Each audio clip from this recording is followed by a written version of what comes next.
We know our BoatUS members are hands-on boaters, and they're doing most of this stuff themselves, but at 100 hours, it is a good point to take your boat and motor to a pro. Right, Benny? Yes, Lenny. First thing I would do would be to lubricate the grease fittings on the engine. We also need to check the power trim and tilt fluid and for any leaks in the power trim and tilt system.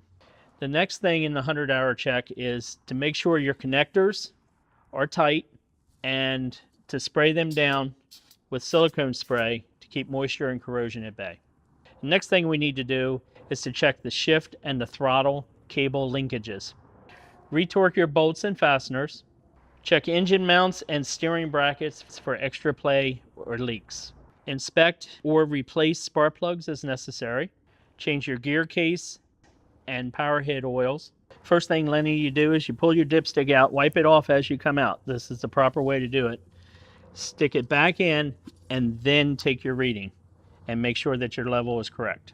What you want to do is you want to make sure your fuel lines are tight and not leaking. You don't see any dry rot or crack.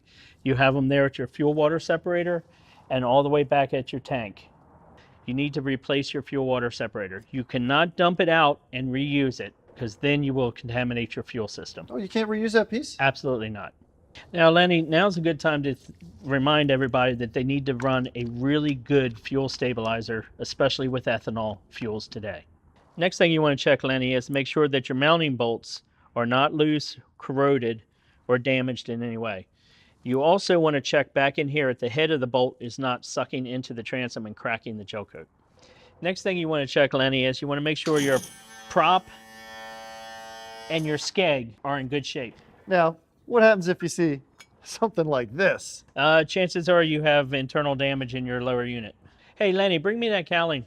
Why in the world do you need this? Well, birds will come up in here and build a nest there, Lenny, and it blocks the airflow to the engine. So that's actually something you want to check before every trip? Absolutely. Okay. Absolutely. And make sure that the boat is reaching max RPM. So open up your throttle for a few seconds and make sure that you're hitting that max RPM. If you are not, it could mean that you have a potential engine issue.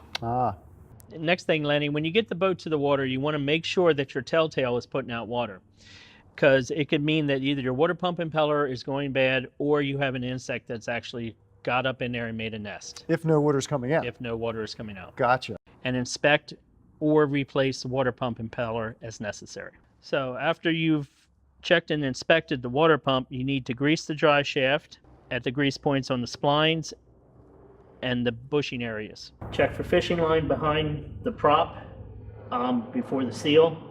Make sure you grease the splines, the prop shaft, before you reinstall the prop with a brand new collar pin. Before you put the lower unit up, do not forget to grease your shift shaft. Wow, Benny, that is a lot. But remember, folks, this is the 100-hour stage. This is when there's a lot of stuff to do, and it really is a good time to take your boat to a pro. Well, we hope you've enjoyed this video. We hope you'll go to the BoatUS YouTube channel and subscribe, and we hope you'll leave your comments below.